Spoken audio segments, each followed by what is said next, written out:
Selamat datang di channel YouTube Francisca Rizky Vlog bersama dengan Paulus Hermanto.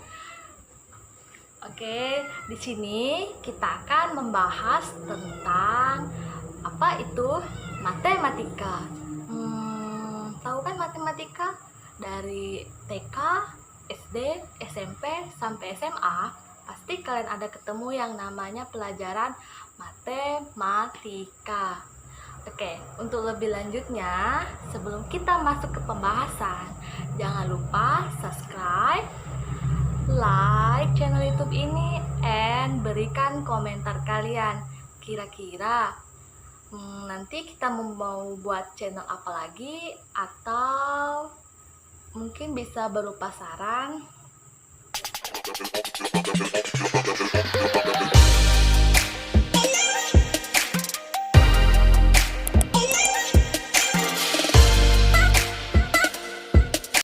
Baiklah, sekarang kita masuk ke pembahasan. Di sini saya udah langsung bersama partner saya, sekaligus dia adalah masa depan saya. Tahu kan maksudnya masa depan apa? Oke, dia ini adalah pakarnya matematika. Pakarnya matematika. Tahu kan maksudnya pakar? Dia ini guru, seorang guru matematika di tingkat sekolah menengah atas. Oke, sebelum kita lanjut ke situ, sebelum kita membahas dengan saudara Paulus. Oke. Nama saya sendiri saja bisa lupa. Oke, pasti di antara kalian banyak kan yang nggak suka pelajaran matematika. Jangankan kalian, saya sendiri aja nggak suka matematika. Matematika itu ribet, sulit, pokoknya susah lah, dengan caranya susah, dengan rumusnya yang susah dimengerti. Pokoknya susah lah, matematika nggak paham. Padahal matematika itu selalu ditemui dalam kehidupan sehari-hari. Jadi kita akan bahas bersama sang pakar. Oke, sekarang kita akan langsung bertanya. Menurut kamu, matematika itu susah nggak? Kalau menurut saya sih tidak susah, asalkan ada usaha pasti bisa. Oke, dan kenapa banyak orang menganggap matematika itu sulit? Ya itu karena diperangi dari angkatan-angkatan sebelumnya. Maksudnya itu dari dia dengan cerita kawan, matematika itu susah, matematika itu sulit. Jadi dia tuh sudah dipengaruhi sama teman-temannya itu. Jadi dia tuh lalu ketakutan dipengaruhi dengan dirinya sendiri. Tapi kalau satu kuncinya, ya kunci dalam diri kita. Semua yang kita hadapi itu mudah asalkan kita berusaha. Berusaha, kalau tidak ada usaha tidak akan bisa. Oke, itu kuncinya supaya kita tidak menganggap kalau matematika itu sulit. Ya. Sekarang kita akan bertanya, kira-kira coba berikan tips supaya ketika kita belajar matematika itu tidak sulit. Berikan tips dasarnya aja lah, trik dasarnya aja. Coba berikan kira-kira 2 atau 3 trik. Oke, di sini saya akan memberi beberapa tips untuk kalian di rumah ya.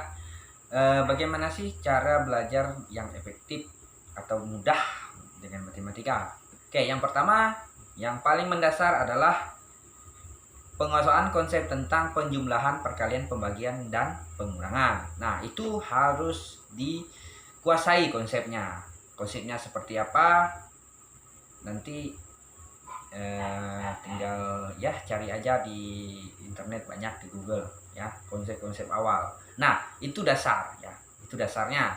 Kemudian untuk yang lainnya itu tinggal mengikuti saja nantinya ya. Kalau sudah hafal konsep itu, maupun perkalian, pembagian, pengurangan itu dalam bentuk negatif positif, nah itu juga pembagian, pengurangan, perkalian, penjumlahan dalam bentuk negatif positif itu juga harus dikuasai ya, karena itu adalah dasar dari matematika.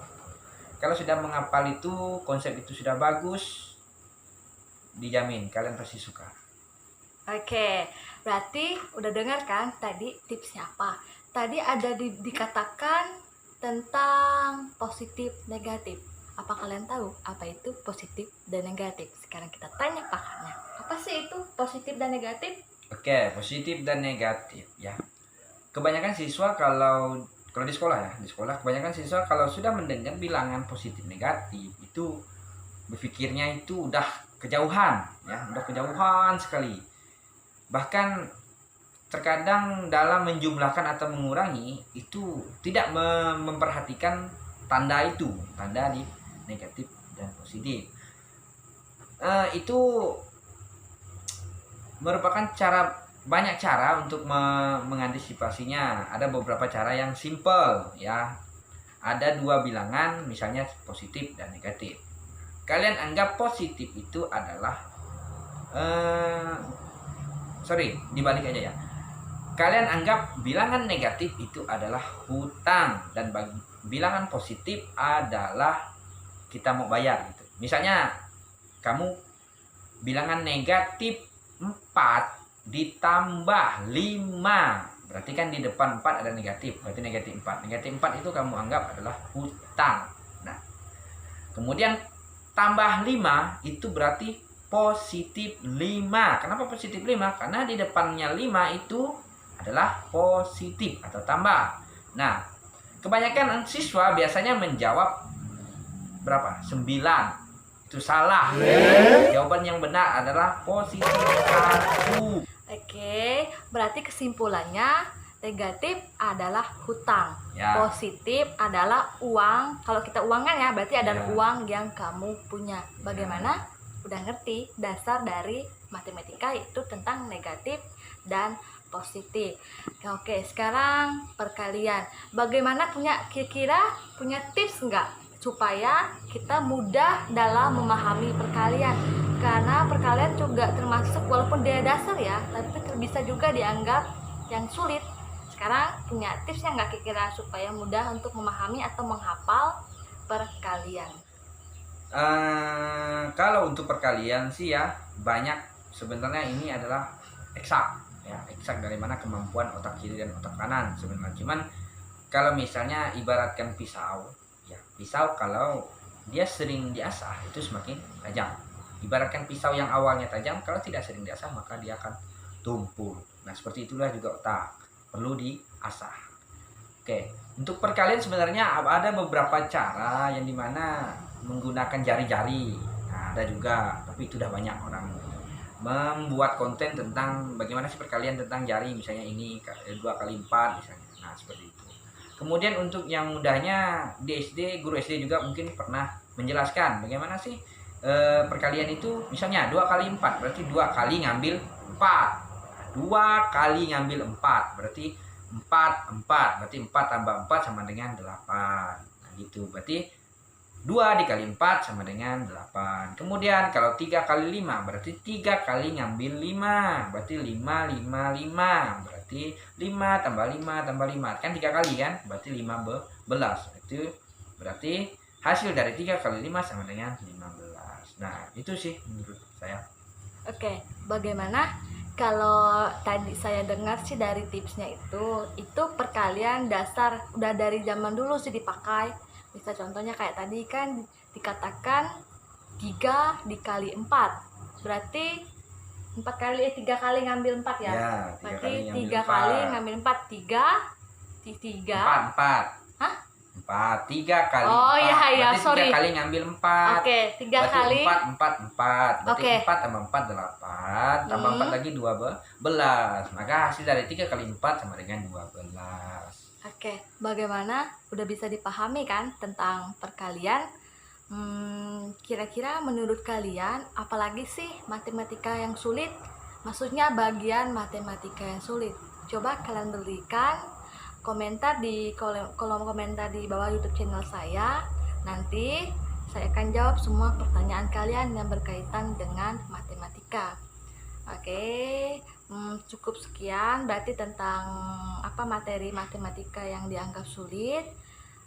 Berarti intinya kesimpulannya kalian harus menguasai tentang dasarnya dulu seperti perkalian, pengurangan, penambahan, pembagian. Berarti ada 4 ya? Ya, betul. Ada 4 unsur dalam matematika yang dasar yang harus kalian kuasai. Setelah itu kalian juga harus memahami ya namanya negatif dan positif. Ingat kalau negatif itu kita anggap jadi hutang. Berhutang. Berarti kita punya hutang kalau negatif. Kalau positif berarti uang yang kalian miliki, gitu aja. Supaya kalian mudah mengingat atau memahami konsep dasar matematika. Karena matematika ini sangat luas, jadi untuk dibahas dengan waktu yang singkat seperti sekarang nggak akan mungkin. Jadi jika kalian punya pertanyaan, komentar aja di kolom komentar YouTube channel saya ya. Saya akan saya akan jawab mungkin dengan membuat konten yang baru. Jadi jika punya pertanyaan jangan malu untuk bertanya. Oke, sekian pembahasan tentang apa itu matematika. Jangan lupa ya, subscribe ke YouTube channel saya, like and comment, and then share YouTube channel ini supaya berkembang atau supaya diketahui oleh banyak orang. Dan jangan lupa juga subscribe ke channel Gotun Flow. Oke, Gotun Vlog. Nanti akan saya tulis di sini ya. Jangan lupa juga subscribe ke Gotun Vlog. Terima kasih. Sampai ketemu lagi.